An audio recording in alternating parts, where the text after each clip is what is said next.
सुप्रभात। जय श्री कृष्ण। कल अध्ययन किए गए श्लोकों के माध्यम से हमने यह जाना कि स्वयं श्री कृष्ण को, स्वयं भगवान को अवतार लेने की आवश्यकता क्यों पड़ती है, क्यों वे इस सृष्टि पर मनुष्य रूप में भी अवतार लेकर आते हैं और हमारी ही तरह सामान्य जीवन व्यतीत करते हैं। वे कहते हैं कि जब जब धर्म की हानि होती है, जब अधर्म अपनी चरम को प्राप्त करता है, जब भी साधुओं का अस्तित्व खतरे में होता है, तब मैं धर्म की पुनः स्थापना के लिए, साधुओं का उद्धार करने के लिए और दुष्टों का विनाश करने के लिए प्रत्येक युग में प्रकट होता हूँ। इसके आगे श्री कृष्ण क्या कहते हैं, आइए जानते हैं। श्लोक संख्या 9। जन्म कर्म च मे दिव्यम एवं यो वेति तत्त्वतः त्यक्त्वा देहं पुनर्जन्म नैति मामेति सो अर्जुनः, नैति मामेति सो अर्जुन।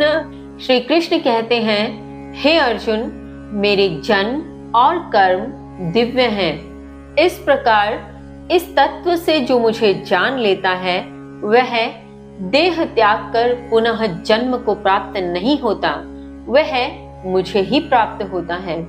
भावार्थ, यहाँ श्री कृष्ण कहते हैं कि हे अर्जुन, मैं युग युग में प्रकट तो होता हूँ, मैं अवतार तो लेता हूँ, किंतु मेरे जन्म और मेरे कर्म दिव्य होते हैं, क्योंकि मुझे धर्म की पुनः स्थापना करनी होती है, मुझे साधुओं का उद्धार करना होता है।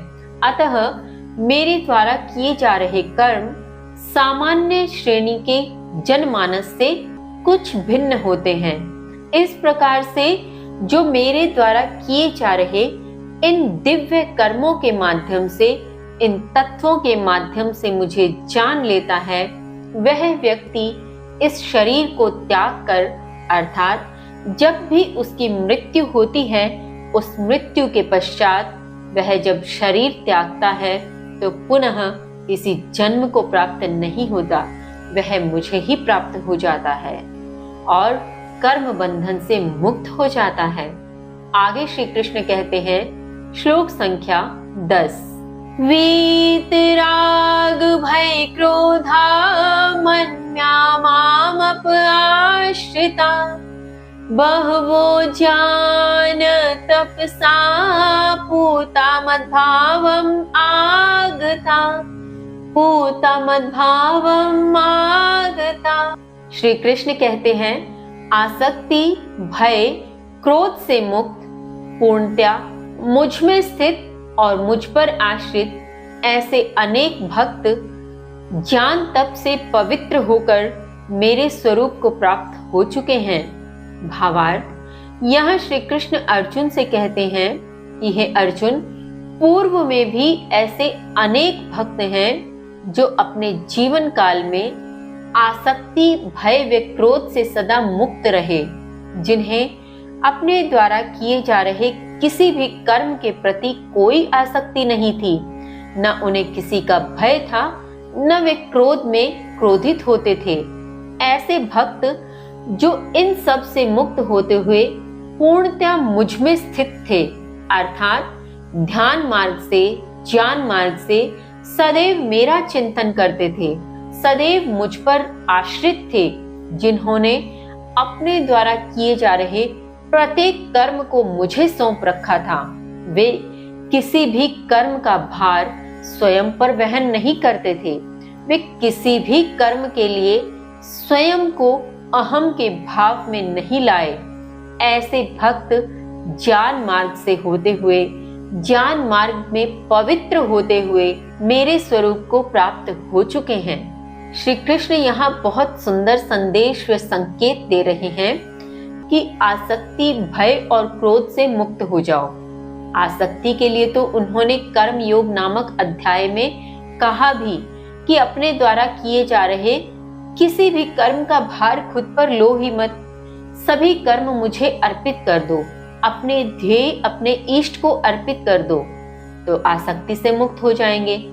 जब आसक्ति से मुक्त हो गए कोई कर्म न हमने किया, न हम किसी कर्म के कर्ता हैं, बस माध्यम है कि हमसे हो रहा है।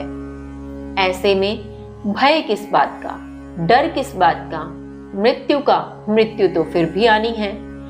जिस देह का जन्म हुआ है उस देह की मृत्यु सुनिश्चित है। यह हम अपने पहले दिन से जानते हैं, तब भी न जाने किस मोह माया में पड़ जाते हैं, तब भी न जाने क्यों हम मृत्यु से भयभीत रहते हैं। मृत्यु तो आएगी ही, इसलिए भय की आवश्यकता नहीं, तो भय का भी त्याग कर दो। और क्रोध से होगा क्या? क्रोध से स्थिति अक्सर बिगड़ती ही है। अक्सर क्या, हमेशा बिगड़ती ही है। इसलिए क्रोध का त्याग कर दो। जब इन तीनों चीजों का हम त्याग कर देंगे तो हमारे द्वारा किए जा रहे किसी कार्य का अहम भाव हम में नहीं आएगा।